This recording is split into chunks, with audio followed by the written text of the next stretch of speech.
Hi everyone, my name is Nidhi Bhatnagar and I welcome you all in this channel. तो आज की video में हम क्या देखेंगे? देखिए, आज हम करने वाले हैं क्लास 3 की एसएसटी की book my big book of social studies से chapter number 2 how the earth looks. इससे पहले चैप्टर नंबर 1 मैंने ऑलरेडी अपलोड कर दिया है। All credit goes to writer as well as the publisher. Video को बनाने का मोटिव सिर्फ इतना है कि हम उन बच्चों तक पहुंच सकें जिन बच्चों तक या तो ट्यूशन नहीं पहुंच रहे हैं या जिन्हें स्कूल में कुछ चीज़ें समझने में दिक्कत आती है। तो चलिए अपनी वीडियो को स्टार्ट करते हैं। Rinki is excited today. आज रिंकी जो है वो बहुत ज़्यादा एक्साइटेड है, उसके अंदर बहुत ज़्यादा एक्साइटमेंट है। ठीक है, she has learn about our earth. और उसने क्या सीखा है, किसके बारे में सीखा है? आज रिंकी ने अर्थ के बारे में सीखा है, हमारी धरती के बारे में सीखा है। आप सबको पता होगा कि भाई हम कहाँ रहते हैं, हम अपने अर्थ पे रहते हैं, हम इस धरती पर रहते हैं। It is round and very big. और अर्थ कैसी है? अर्थ बहुत ज़्यादा बड़ी भी है और राउंड है, एकदम इसकी शेप कैसी है? गोल है। ठीक है, तो इट इज़ राउंड यानी कि अर्थ कैसी है बच्चे? राउंड है। एंड वेरी बिग यानी कि बहुत बड़ी है। We can not see the whole earth at one time. Earth इतनी बड़ी है कि हम पूरी अर्थ को तो एक साथ नहीं देख सकते, वो तो पॉसिबल ही नहीं है। So we have to make a model of the earth to study it. अब अगर हमें अर्थ की स्टडी करनी है तो हमें उसके लिए क्या बनाना पड़ता है? हमें एक मॉडल बनाना पड़ता है। आपने कभी ग्लोब देखा है? आप लोगों ने अपने स्कूल्स में या आप इंटरनेट पे सर्च करना, आपको ग्लोब दिखाई देगा। और जैसा हमारा ग्लोब दिखता है ना, बस समझ लो कि वैसी ही हमारी धरती है। वो उसका ट्रू मॉडल है, मतलब बिल्कुल हमारी धरती जो है वो वैसी ही दिखती है। So we have to make a model of the earth to study. The model is called a globe. अब अगर डेफिनेशन आ जाए, what is a globe? So globe is a true model of the earth. Globe क्या होता है? अर्थ का true model होता है, मतलब अर्थ वैसी ही है, वैसे ही वहाँ पे ओशंस हैं, वैसी कॉन्टिनेंट्स हैं। ठीक है, तो सारी चीज़ें वैसी ही होती हैं।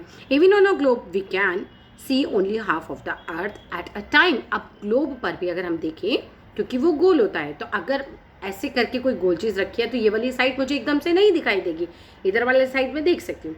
अब मैं टर्न करूँ तो मुझे अब ये वाली साइड नहीं दिखाई देगी, मुझे ये वाला साइड दिखाई देगा। यानी कि मैं पूरी अर्थ को ग्लोब पे भी एक साथ तो नहीं देख सकती है। ठीक है, अब आते हैं आगे। It is not possible to show all the places on a small globe. अब यहाँ पे ना आपको कुछ प्रॉब्लम्स बता रखी हैं ग्लोब को लेकर कि भाई ग्लोब में क्या क्या हमें दिक्कतें भी आती हैं। अब एक तो पहली दिक्कत तो यही हो गई कि हमें पूरा का पूरा अर्थ एक बार में नहीं नजर आएगा। दूसरी दिक्कत ये हो जाती है कि स्मॉल स्मॉल मतलब स्मॉल ग्लोब्स पे अब क्या है कि बड़ा मुश्किल हो जाएगा कि आप सारी जगहें, सारे देश वगैरह अच्छे से उसे इतना मार्क कर पाओ कि सब उसे अच्छे से स्टडी कर पाएँ। Get a huge globe would be difficult to carry around. अच्छा, अगर मैंने ग्लोब भी बड़ा वाला ले लिया, ठीक है, अब बड़े वाले ग्लोब में क्या दिक्कत आएगी कि फिर मैं उसे कैरी नहीं कर सकती, है ना। आसान नहीं होगा मुझे एक बड़ी सी चीज़ लेके और उसको इधर उधर जाना, बहुत मुश्किल हो जाएगा। अब ये सारी प्रॉब्लम्स का सोल्यूशन कहाँ है? वो है मैप्स में। ठीक है, so these problems can be solve if we use maps. अब हमने देखो, ग्लोब अच्छी चीज़ है, ओब्वियसली बहुत अच्छी चीज़ है स्टडी करने के लिए, बट ग्लोब के साथ कुछ कुछ प्रॉब्लम्स हैं। अब इन प्रॉब्लम्स का सोल्यूशन होता है हमारा मैप। क्योंकि मैप क्या होता है? एक पेज के फॉर्म में होता है। आप उसको फोल्ड कीजिए, अपनी पॉकेट में रखिए, आप कहीं पे भी जा सकते हैं। मैप को संभालने में भी दिक्कत नहीं होती। मैप अगर हम अपनी वॉल पे ऐसे टांग दें तो हम एक ही बार में सारा कुछ एक साथ देख सकते हैं। मैप की भी अपनी कुछ प्रॉब्लम्स होती हैं, बट यहाँ अभी वो डिस्कस नहीं की गई हैं। तो सबसे पहला क्वेश्चन यहाँ से फिर मैप में से आ जाता है कि what is a map? So a map is a drying of the अर्थ और अ पार्ट ऑफ इट। तो मैप क्या होता है? अर्थ की ड्राइंग होती है। ड्राइंग का मतलब जैसे कि अगर हम बात करें इंडिया के मैप की, तो उसमें हम बताएंगे ड्रॉ करके कि भाई दिल्ली यहाँ पर है, लखनऊ यहाँ पर है, मेरठ यहाँ पर है, गाजियाबाद यहाँ पर है। एंड दिस वे वो ड्राइंग से आप आराम से समझ लोगे कि अच्छा इसके पास ये वाली जगह है, इसके पास ये वाली जगह है, लेफ्ट जाएंगे तो ये आएगा, राइट जाएंगे तो वो आएगा। इन दैट वे आप एक ही साथ सब कुछ देख भी सकते हो और चीज़ों को अच्छे से समझ सकते हो, क्योंकि वो एक ड्राइंग की फॉर्म में होता है। मैप्स कैन बी बिग और स्मॉल। मैप बड़े भी हो सकते हैं और मैप जो है वो छोटे भी हो सकते हैं। अच्छा, पार्ट ऑफ इट का मतलब ये होता है कि देखो, आप पूरी दुनिया का भी एक मैप ले सकते हो या फिर उसका एक पार्ट। पार्ट का मतलब जैसे कि आप सिर्फ इंडिया का मैप ले सकते हो, आप चाइना का मैप ले सकते हो। अच्छा, उसका भी और छोटा पार्ट कर लो, आप सिर्फ दिल्ली का मैप ले सकते हो या फिर उससे भी छोटा कर लो, आप अपने एरिया का मैप भी बना सकते हो। ठीक है, सो मैप के साथ ये एडवांटेज होते हैं जो कि हम ग्लोब के साथ नहीं कर सकते। सो ग्लोब में हम ऐसा नहीं कर सकते कि हम सिर्फ ग्लोब पे इंडिया ही दिखाएंगे, वहाँ तो फिर कुछ समझ ही नहीं आएगा समटाइम्स। अच्छा, एक और क्वेश्चन बनता है, a book of map is called an Atlas. जो बुक होती है मैप की जिसमें वैरायटी ऑफ मैप्स रहते हैं उस बुक को हम क्या बोलते हैं, हम उसको बोलते हैं एटलस। बुक ऑफ मैप को हम क्या बोलते हैं, एटलस। यहाँ से 3 क्वेश्चन अभी तक बन रहे हैं, what is the globe, what is a map, what is Atlas, right. तो तीनों क्वेश्चन आप अच्छे से देखिएगा। अगर हम बात करते हैं थोड़े से लॉन्ग क्वेश्चंस की तो फिर डिफ़िकल्टीज पूछी जा सकती हैं कि भाई ग्लोब यूज़ करना जो है वो इतना सिंपल क्यों नहीं होता या क्या डिफ़िकल्टीज हमें आती हैं। तो वही हो गया कि ग्लोब जो होता है साइज में बिग होता है, कैरी करना डिफ़िकल्ट हो जाता है, आप एक बार में 1/2 ही पोर्शन देख पाते हैं। और तीसरा प्रॉब्लम उसका क्या आता है कि अगर हम ग्लोब बड़ा लेते हैं तो फिर हम उसे कैरी नहीं कर सकते, और छोटा लेते हैं तो हमें चीज़ें अच्छे से समझ नहीं आती, क्लियर नहीं होती। और डोंट वरी, मैं इसके नोट्स बनाऊंगी और आपके साथ शेयर भी करूंगी। सो ये मत सोचेगा कि क्वेश्चन आंसर्स अभी कैसे बनेंगे, ठीक है। सिर्फ चैप्टर को अभी समझो, नोट्स मैं फॉरवर्ड करूंगी आप लोगों को, ठीक है। मैं ऐसे एक्सप्लेन भी कर दूंगी आपको, सो दिक्कत नहीं आएगी।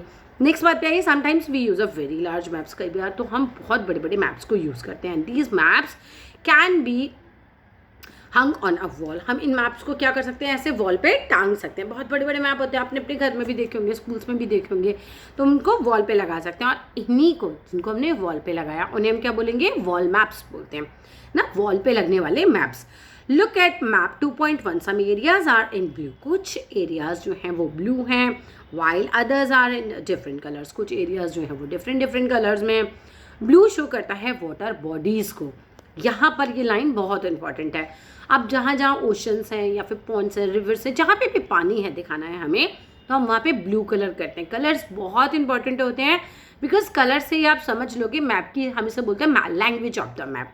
लैंग्वेज ऑफ द मैप का मतलब हो गया कि आपको ये पता चल जाए कि जहाँ जहाँ ब्लू कलर है वहाँ पर क्या है, वहाँ पर वाटर है। अभी आगे आएगी और भी चीज़ें आएंगी, आगे बड़ी क्लासेस में आप पढ़ोगे ब्राउन कलर किस चीज़ के लिए होता है, ग्रीन कलर किस चीज़ के लिए होता है, तो वो सारा आपके आगे की क्लासेस में आएगा। इतना याद रखिएगा कि ब्लू कलर किस चीज़ को शो करता है, वाटर बॉडीज़ को शो करता है। द अदर कलर्स शो करते हैं लैंड को, ठीक है। तो कुछ और कलर्स हैं, लेकिन ऐसा नहीं कि आप कुछ भी नीला काला पीला कुछ भी कर देंगे, नहीं, सब चीज़ों के लिए स्पेसिफिक कलर्स हैं जो हम आगे की क्लासेस में पढ़ेंगे। ओशंस क्या होते हैं, very large bodies of water are called oceans. बहुत बड़ी बड़ी बॉडीज़, पानी की बॉडीज़ का मतलब हो गया कि वो जगहें जहाँ पर बहुत ज़्यादा पानी होता है। पानी का मतलब ये नहीं कि कीचड़ वाला पानी का बोल रहे हैं। ओशंस होती हैं, आपने पता होगा समुद्र है ना, वो तो सबको पता ही होगा। तो समुद्र जो होता है उसी को बोलते हैं। तो very large bodies of water, उनको हम बोलते हैं oceans. And there are 4 main oceans. इनके नाम विद स्पेलिंग याद कीजिएगा, एग्जाम में ज़रूर पूछे जाते हैं। स्मॉलर वाटर बॉडीज़ जो होती हैं, मतलब ओशन से छोटा ले लो तो सी होता है, और फिर उससे भी छोटा ले लो तो हमारी नदियाँ जो कि रिवर हैं, ठीक है। रिवर बोलते हैं जिन्हें लेक्स यानी कि झीलें, ठीक है। और आपको पता है लेक जो होती है, झील जो होती है, वो नेचुरल भी हो सकती है और मैन मेड भी हो सकती है। मतलब एक तो झील होती है कि जहाँ पर गड्ढा है और वहाँ पे पानी वानी भर जाए, अपने आप ही झील का एक शेप ले ले। या कई बार क्या होता है, जैसे आप अच्छे पार्क्स वगैरह गए हो, अगर आपने कभी देखा हो, तो वहाँ पे मैन मेड जो होता है वो झीलें बना लेते हैं, लेक बना लेते हैं, जिससे कि वहाँ की ब्यूटी बढ़ जाती है, ठीक है। तो आप आ जाइए, यहाँ से क्वेश्चन आएगा कि व्हाट आर ओशंस, और आंसर बनेगा कि very large bodies of water are called oceans. Very large bodies of water are called oceans, ठीक है। अब आइए आगे, कॉन्टिनेंट्स की अगर हम बात करते हैं तो large area of land on the earth are called continents. बड़े बड़े एरियाज ऑफ लैंड, बहुत बड़े बड़े एरियाज ऑफ लैंड, वो क्या कहलाते हैं बच्चे, वो कॉन्टिनेंट्स कहलाते हैं। And there are 7 continent, 7 continent हैं।